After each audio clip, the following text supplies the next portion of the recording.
Sa ngayon, ang tingin po natin ay hindi pugante, hindi arestado, hindi detinado si Senator Bato de la Rosa nung siya ay pumunta sa Senado nung Lunes. Ano ang ginawa niya nung pumunta siya doon sa Senado? Pumunta siya doon para ilagay niya yung kanyang sarili in the sanctuary of the Senate na magkaroon ng protective custody. Protective custody. So, nag-seek siya ng protection. Hindi siya pumunta doon na nag-surrender para po siya ay i-detain. Kasi nga, wala namang valid warrant of arrest pa eh. Wala ngang maipakita. Magandang gabi po sa ating mamahal na kababayan. Opo, tayo po'y dinig at napapanood sa buong mundo. Sir, ano po ang inyong komento doon po sa naging Senate siege? Mismong si Senator Amy Marcos ang nag-describe na siege po ang nangyari sa mataas na kapulungan ng Kongreso. Well, tama si Senator Amy dyan at yung mga senador na nandoon sa Senado kagabi, doon sa nangyaring talaga naman pong nakakagulat, nakakagimbal at nakakatakot. Biro mo, for the first time, magkakaroon ng putukan sa isang institusyon na tinatawag po natin na one of the three major departments or branches of government.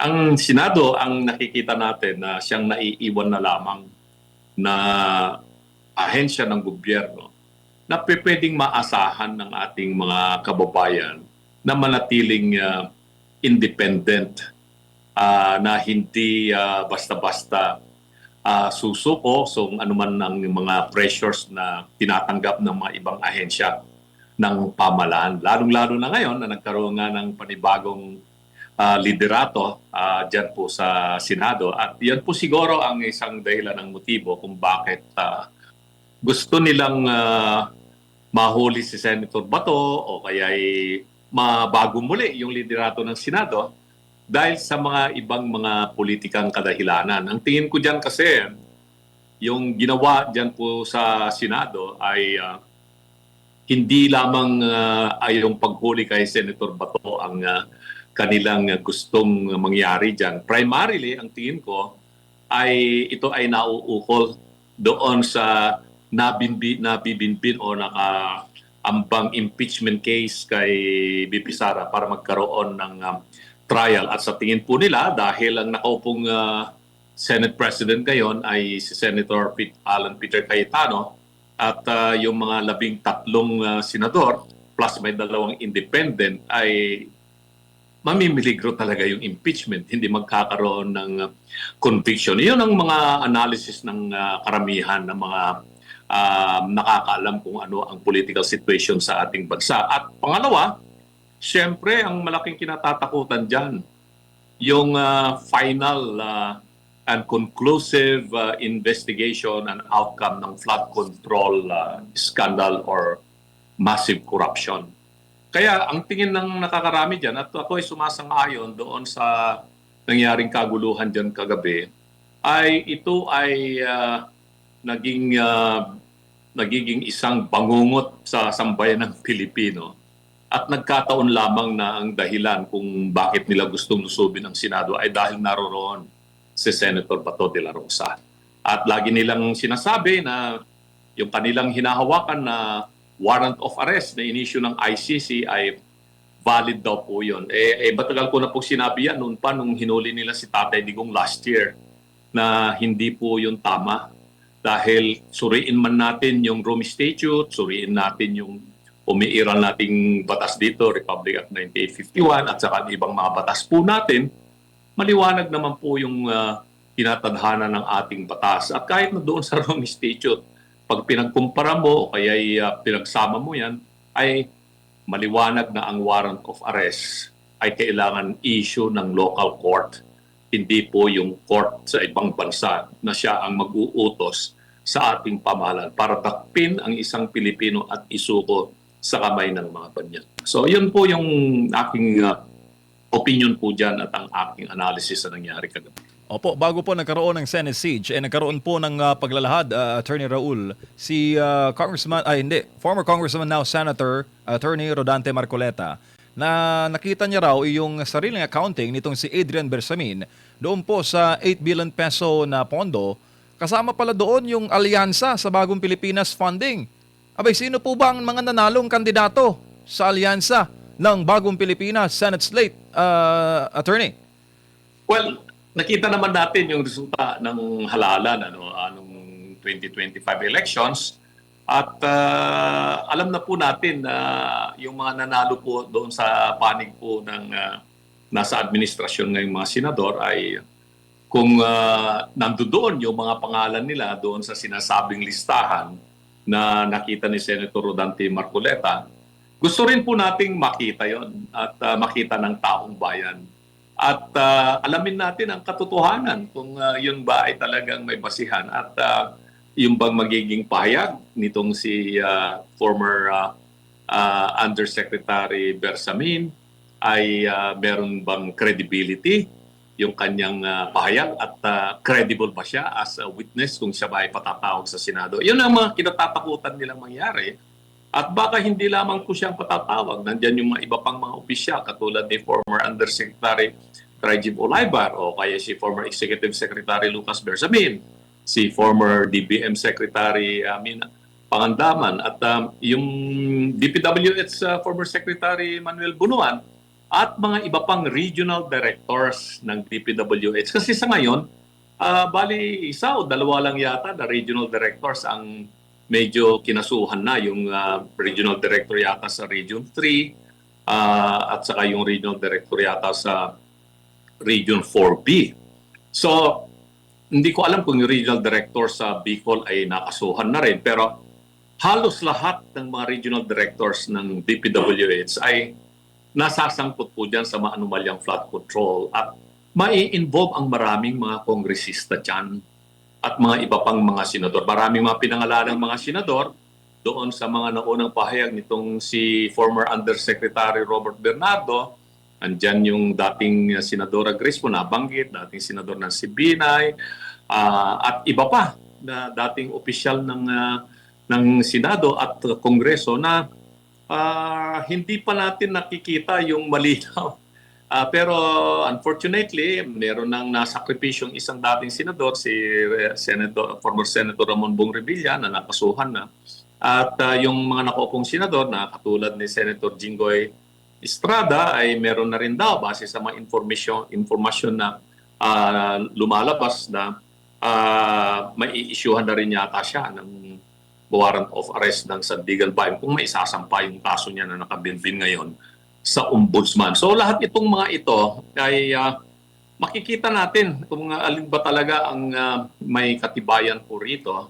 Pero ang maliwanag dito ngayon ay tulad ng nabanggit ko, ay nababahala itong administrasyon at mga matataas na opisyal ng pamahalaan na pag binuksan yung investigasyon sa Senate Blue Ribbon Committee na sa ngayon ay naibalik na kay Senator Rodante Marcoleta, maglalabasan itong mga ebidensyang ito at mga pahayag. Lalong-lalo na yung tinatawag nating pahayag ni Orly Guteza at yun ay nagkaroon na ng malakas na corroborative evidence dahil lumabas nga itong 18 dating sundalo na sila po ay nagsilbing bilang security aid ni dating Congressman Zaldico. So, makikita rin natin kung ano ang mangyayari dito kay Zaldico at yung mga iba pang mga nababanggit na mga opisyal sa Kongreso at sino nga ba talaga ang mastermind o mga masterminds.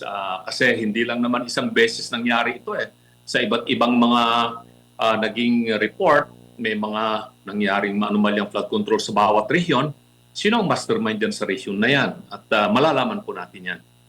That explains well, attorney, kung bakit may nabanggit po si Senator Amy Marcos na arrest bato at all cost. Kasi pang 13 siya eh. 24 lang yung mga senador. At kung malagasan ng isa, tabla na. Tapos mag-recruit na lang ng nasa kabila para mag-join sa bagong majority. Attorney. Well, yun ang kanilang dapat bantayan dahil hindi talaga titigil yung grupo po ng minority ngayon ng mga senador na siyam lamang po sila kasi yung dalawa si Senator J.B. Ejercito at saka si Senator Mig Zubiri ay kumbaga independent sila ngayon, nag-abstain sila. So hindi natin alam kung saan sila papanig, kung magkakaroon nga ng balasan na naman po diyan sa Senado. Pero sa ngayon, kung sakali man at si Senator Bato de la Rosa ay wala nang araw po diyan sa Senado at siya ay lumabas na, ay hindi na nangangahulugan na yung Senado ay magkakaroon ng revamp kung hindi sila makakakuha ng 13. 13 is the number na required minimum na magkaroon ng pagbabago sa liderato sa Senado. So abangan natin kung ano mangyayari itong mga susunod na araw. Next week, mula Lunes hanggang Miyerkules. Opo, Attorney, milyon lang po. Hindi naman lang, pero milyones ang daang milyon ang ibinibintang kay VP. Ito namang flood control, abay bilyones po ang pondo. Sa tingin po ninyo, saan mas interested ang taong bayan kung accountability ang hinahanap natin? Sa daang milyon o bilyones?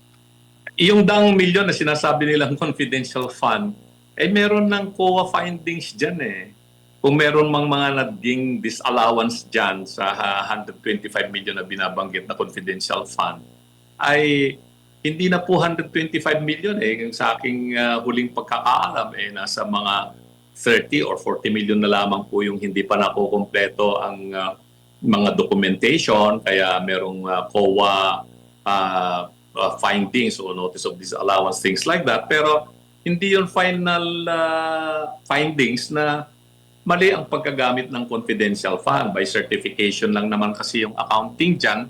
At pwede namang i-appeal yung decision po ng COA. Pwede nating dalhin yan sa Court of Appeals at eventually sa Supreme Court.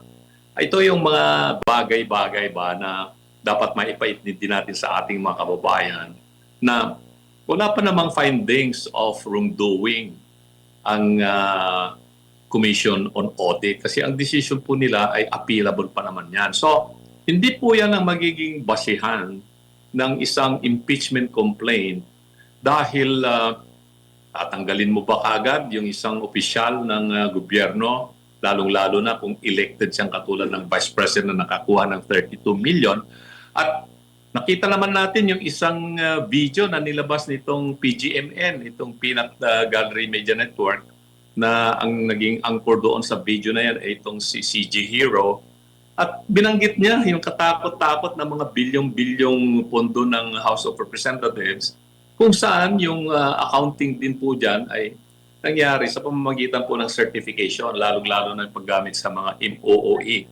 So hindi lamang po itong confidential fund ang dapat pong suriin din, pati na rin po itong mga MOOE ng House of Representatives. Pero ikumpara itong dalawang pundong pampubliko na ito sa nawawala o binolsa, nilagay sa maleta, ay daang-daang bilyon po yung nababanggit po rito, nakakagimbaw talaga. At yan ang ayaw po nilang mailabas ang buong katotohanan. Kaya pinagpilitan po nilang ipasa itong impeachment laban kay VP Sara para mapagtakpan itong mas malaking issue ng corruption sa flood control projects na yan ay mahigit ng 1 taon na pinag-uusapan yan. Pero wala pa rin po tayong nakikita na maliwanag kung sino ba talaga ang mga mananagot dyan, maliban sa binibintang ang kasalanan kay Zaldico at binibintang na rin kay dating Speaker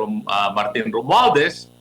Kinakailangan po mas malinawan po natin itong issue ito. At sa tingin po natin, itong pagkakaroon ng bagong liderato ng Senado sa pamumuno ni Senator Alan Peter Cayetano at ang pagbabalik sa Blue Ribbon Committee ni Senator Rodante Marcoleta bilang chairman ay mas mapapabilis at matutuldukan ang investigasyon tungkol po dito sa flood control. At iyon po ang kinatatakutan ng kasalukuyang pamahalaan.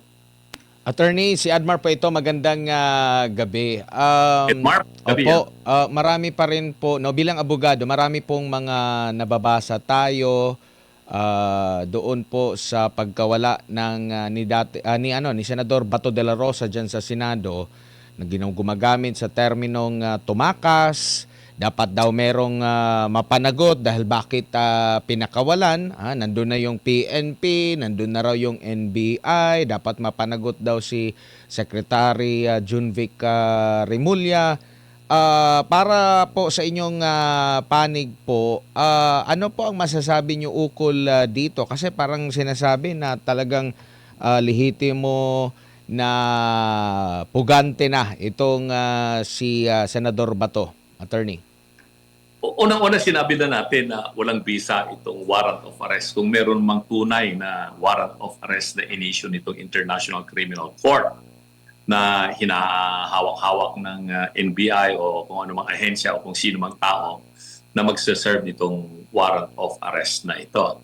Maliwanag naman sa sinasabi ng batas natin tungkol po dyan sa crime against humanity, genocide, etc. under the Rome Statute. Hindi na nga tayo membro ng ICC.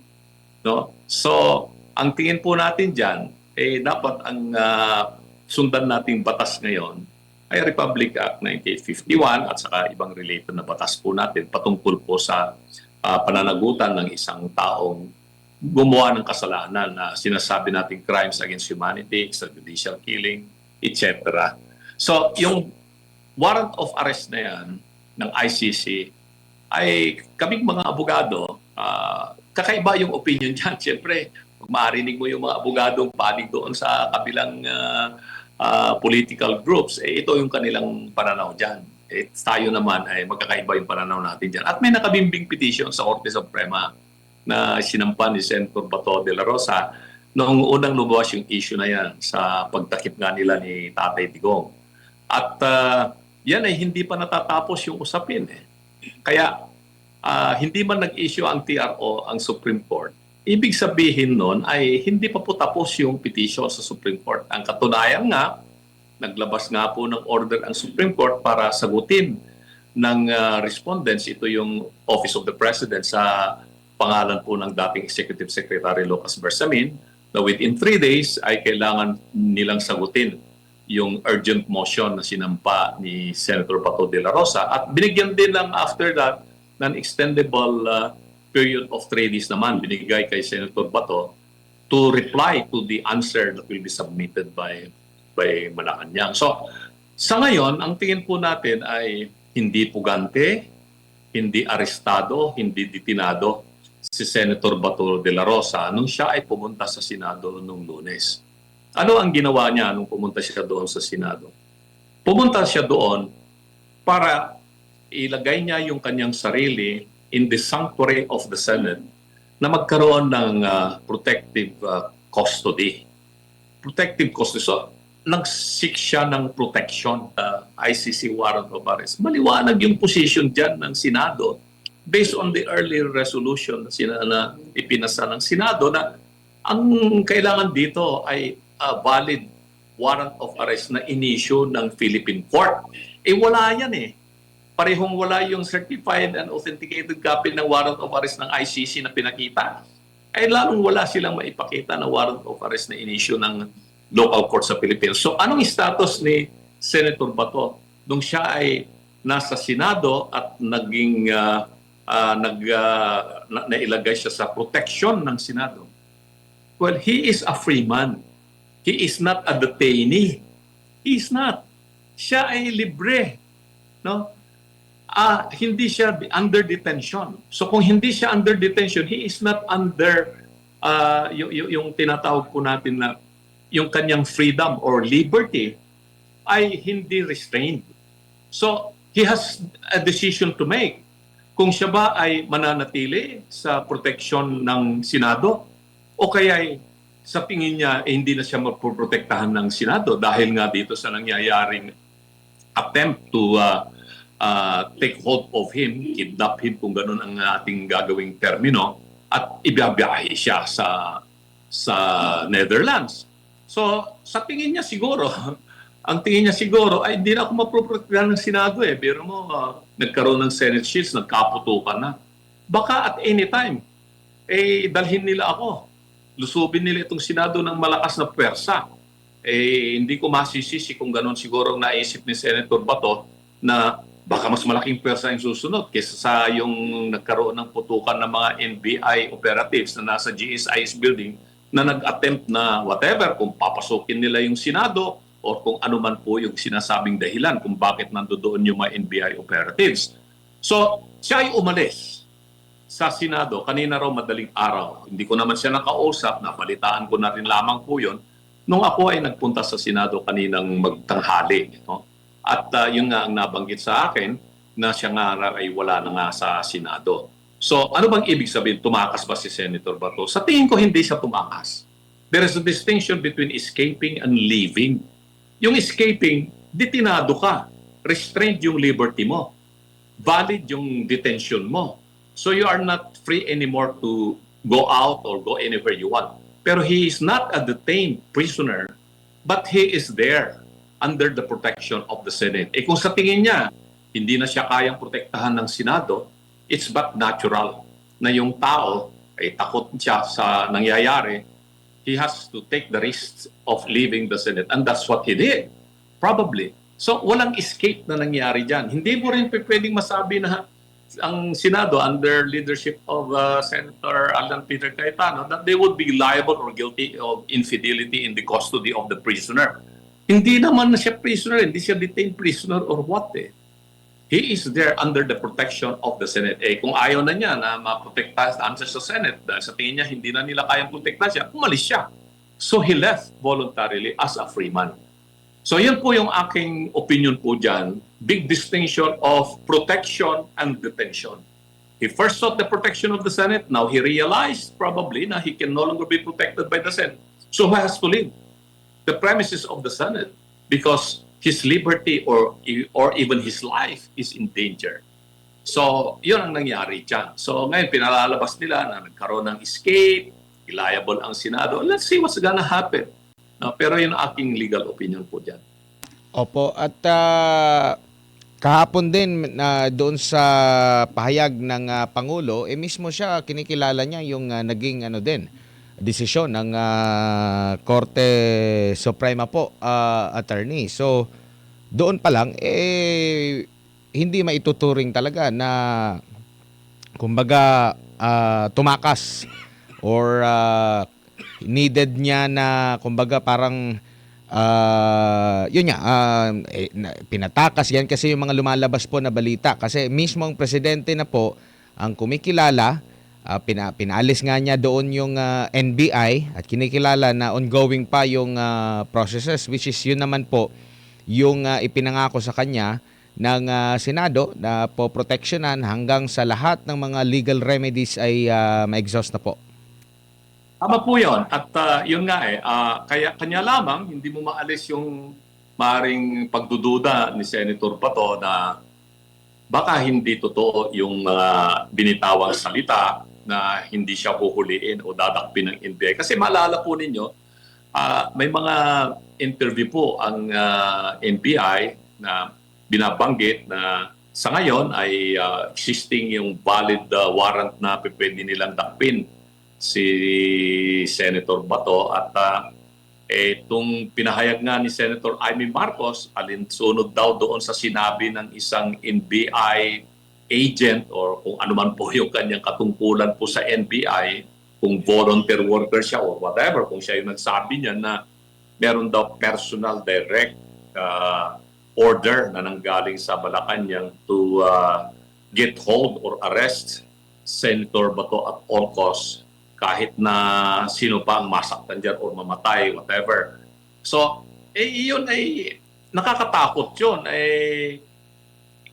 Kung ikaw ba naman ang isang Senator Bato, ano pang gagawin mo? Magtitiwala ka pa ba sa mga pangako na nanggagaling sa gobyerno o kahit na sinong batas opisyal ng gobyerno? Magdududa ka siguro, di ba? So, sa akin lang, that is my assessment of the situation. Tao lang naman po si Senator Bato na sa tingin niya, mamimiligro siya kung mananatili siya sa Senado. At nabasa ko rin po yung pahayag ng kanyang may bahay. Kung yun po ay nanggaling nga sa kanyang may bahay, alinsunod na rin sa pahayag ni Senator Cayetano na para hindi na maistorbo pa ang Senado at mailagay sa panganib din yung kalagayan ng mga ibang senador, minabuti na niya siyang umalis. Umalis sa Senado at hindi niya kailangan ang protective custody ng Senado. So ngayon, hindi natin alam kung nasaan siya. Can you consider him now as a fugitive from justice? Hindi nga natin kinikilala yung ICC eh. No, so personally, I would say no, he is not a fugitive from justice because that justice you're referring to is a justice that is being implemented or being sought by a foreign country. We are a sovereign nation. So we have to apply our constitution and our laws. At sa batas po natin ay kailangan magkaroon ng warrant of arrest kung yun ang dapat niya mangyari galing sa isang local court. At maliwanag po yan sa ating mga kasalukuyang umiiraw na batas, even covering those crimes against humanity, genocide, war crimes, etc. Opo, attorney, sa ibang paksa lang po, kayo po ay chairman ng APCO, Association of Philippine-China Understanding. Nandun po ngayon sa China si US President Donald Trump. At sinabi niya po na inaasahan niya na mas magiging malalim pa ang pagkakaibigan ng US at ng China. Sa atin po, kalaban ng China, attorney, espiya kalaban nangaagaw ng teritoryo. Ano po bang tingin niyo diyan, attorney? Yun nga yung sinasabi natin na bakit natin ipagdidiinan na dahil kakampi natin ang Amerika at meron tayong Mutual Defense Treaty, meron tayong mga tinatawag nating EDCA at iba pang mga tratado o kaya'y pinirmahang agreements patungkol po sa security ng ating bansa sa Amerika ay ituturing na natin kalaban ang China. Yung Amerika nga, hindi niya tinuturing na kalaban ang China Pinaiigting nila yung kanilang pagkakaibigan at pagkakaunawaan. Bakit hindi natin gayahin yung ginagawa ng Amerika? Malaki rin po yung dispute ng Amerika at ang China. Lalong-lalo na sa mga iba't ibang mga lugar. Katulad nangyari po dyan sa Iran, tulad ng nangyari sa Venezuela at sa iba pang mga panig po sa Africa, hindi rin po nagkakaintindihan ng Amerika at sa China dyan. Pero hindi yon naging hadlang yung mga hindi nila pagkakaintindihan sa mga samot-saring usapin sa iba't ibang panig ng mundo bilang dalawang naiiwang superpowers kumbaga. Kaya mismong si Donald Trump, presidente ng pinakamayaman at pinakamalakas na bansa sa buong mundo, ang siyang unang nagpunta sa China ngayon para kausapin niya si President Xi Jinping at lalo nilang paigtingin ang pagkakaibigan ng dalawang bansa. Yan din po yung ating sinasabi. Meron tayong mga tinatawag na hindi pagkakaunawaan sa China, lalo-lalo na sa usapin po ng geopolitics. O kaya yan pong natutungkol po dyan sa West Philippine Sea. Huwag natin pong isusurrender po yung ating karapatan po dyan, yung ating sovereign rights. Meron tayong basihan kung bakit natin ginagawa yung claim natin na yan. Samantala, ang China, meron din silang dahilan kung bakit nila pinagpipilitan yung kanilang posisyon na sa kanila rin po yung maritime areas na yan. So, kung baga sa dalawang panig, boundary dispute, kung boundary dispute ang sabihin natin at maraming ganyan na problema sa lupa ng mga private individuals o pati mga local government units, hayaan natin pag-usapan natin yan ng maayos. Hindi natin dadaanin po sa mainit at kung ano ng mga propaganda na ganito, ganyan, paiinitin natin yung sitwasyon para lamang tayo bumili ng armas, bumili tayo ng mga kagamitang panggera. At dahil nga po, ang binabanggit ng karamihan ay kalaban natin yung China, kalaban natin yung China. Para bang pinaghahandaan natin na tayo makikipaggera sa China? Siguro po ay sumasang-ayon kayo sa akin na ayaw natin ng digmaan, ayaw natin ng giyera. Mag-usap po tayo at yun naman po ang ginagawa ngayon ng kasalukuyang pamunuan ng Department of Foreign Affairs ni Secretary Tess Lazaro na nakikipag-usap sila sa kanilang counterpart sa China. So hayaan natin itong ahensya natin na Department of Foreign Affairs, gawin po nila yung kanilang trabaho dahil mahuhusay naman po yung mga tao po dyan. Alam po nila ang kanilang ginagawa. Pero yung ibang bagay na pagpapalakas ng ugnayan natin sa China, tulad po ng ekonomiya, negosyo, investment, turismo, edukasyon, people-to-people exchange, cultural exchange, ay paigtingin po natin yan. Kasi po, marami po sa ating mga kababayang mga Pilipino, ang kanilang descendants o ang pinanggalingan po nila, ay galing din po sila dyan sa China. At nakikita naman natin itong mga naglalakihang mga negosyante sa Pilipinas. Karamihan po sa kanila Opo. ay meron pong galing po dyan sa China. So, iyan po yung dapat po nating na i-maximize, lalong-lalo na yung transfer of technology. Sabihin natin, isa sa pinaka-advance, kung hindi sila na po ang may pinaka-advance na teknolohiya. Pag pinag-usapan natin electric vehicles, lalong-lalo na ngayon, masyadong mataas ang presyo ng crudo.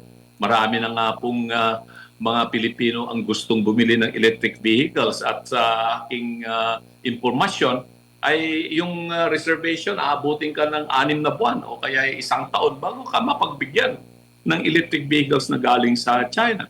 Ganon din po ang railways. Sa China na po ang pinaka-moderno na railway sa buong mundo. Talo na po niya yung Japan, talo na po niya yung Europe, lalong talo niya yung Amerika pag pinag-usapan natin. So marami tayong mapag-uusapan na magagandang bagay sa China na hindi natin kailangan na ipagdiinan, ipangalandakan, naratibo sa traditional media at lagi na lang gustong mapakinggan na ng Pilipino tulad ng mga isinisiwalat ng mga kung sino-sino mga grupo po dyan na yung tungkol sa West Philippine Sea. Yung West Philippine Sea, sabi ko, wag natin kalilimutan yung usapin dyan. Huwag nating pababayaan. Pero hindi po yon ang magdi-define ng ultimate relations between Philippines and China.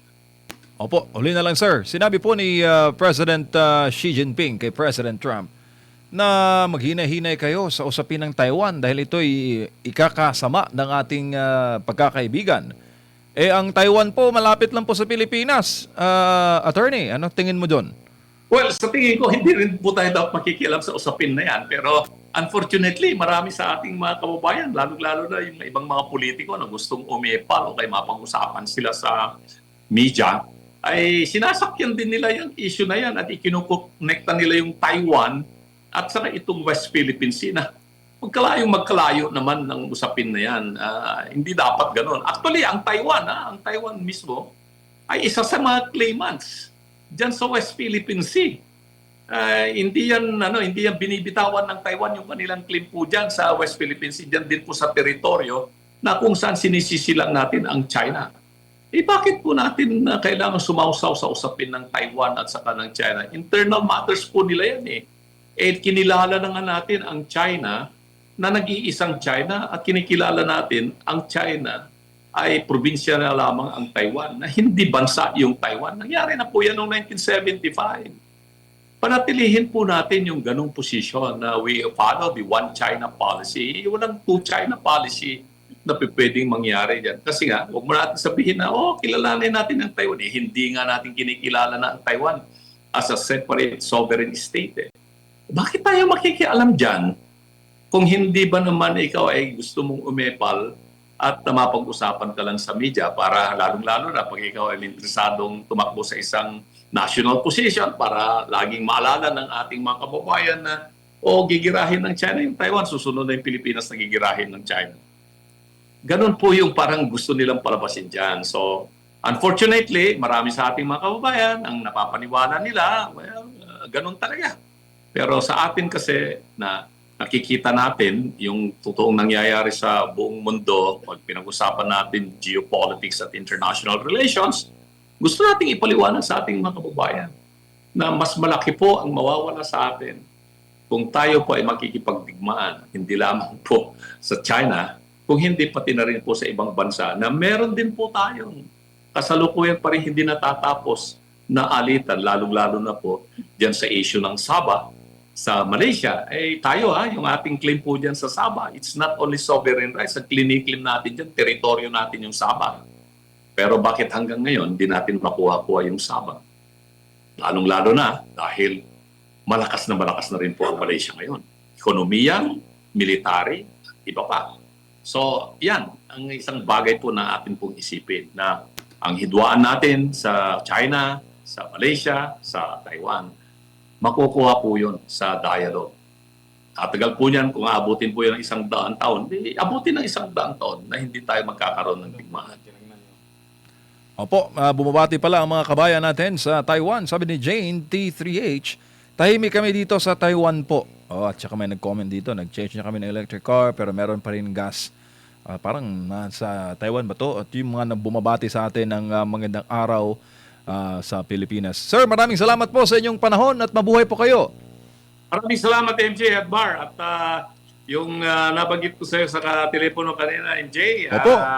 Alam na. Kailangan na natin yung ating i-final, yung ating usapan. So, kung kulang babanggitin dito in open at alam nyo na yung ibig kong sabihin po dyan. At gusto kong batiin yung ating mga kababayan sa iba't ibang panig ng mundo, mga minamahal natin mga overseas Filipino workers.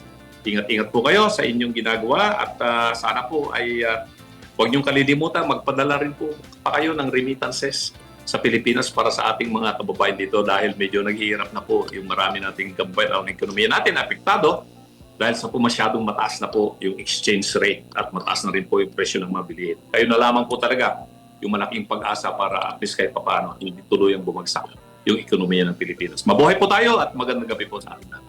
Maraming salamat si Attorney Raul Lambino, ang national spokesperson ng PDP Lab.